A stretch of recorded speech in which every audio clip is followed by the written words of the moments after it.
Explain ചെയ്താണ്. കാരണം പല മരണങ്ങളും അതുപോലെ ശ്വാസകോശത്തിനെ പൂർണ്ണമായി നോർമലാക്കാൻ ഇപ്പോൾ പല സ്ഥലങ്ങളിൽ ഉപയോഗിച്ചുകൊണ്ടിരിക്കുന്ന ടെക്നിക്കാണ് കപ്പിംഗ്. ഈ രീതിയിൽ കൈ പിടിക്കുക, നമ്മൾ ഈ നെഞ്ചിലിങ്ങനെ കൊട്ടുക. ഇങ്ങനെ കൊട്ടുന്ന സമയത്ത് അത് ഈ ഒരു കഫം വളരെ പൊടിയാനും അതുപോലെ പെട്ടെന്ന് അത് അബ്സോർവ് ചെയ്യാനും സാധ്യതയുണ്ട്. അത് കപ്പിംഗ് ടെക്നിക്ക് ചെയ്യുക പല രാജ്യങ്ങളിലും ചെയ്തിട്ടുണ്ട്.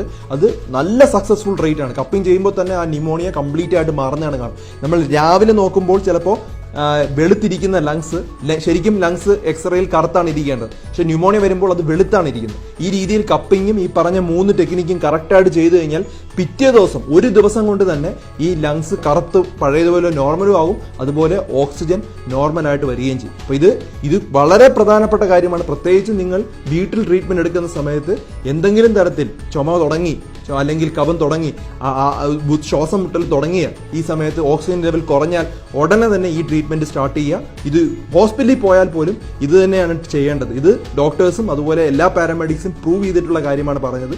മറ്റുള്ളവർക്ക് ഷെയർ ചെയ്ത് കൊടുക്കുക. കാരണം വിലപ്പെട്ട ഇൻഫർമേഷൻ മിസ്സായി പോരുത്. മറ്റുള്ളവരെ പഠിപ്പിച്ചു കൊടുക്കുക. മറ്റൊരു ടോപ്പിക്കുമായിട്ട് ഡോക്ടർ ഡി ബെറ്റർ ലൈഫ് ഉടനെ വരുന്നതായിരിക്കും. Take care everyone.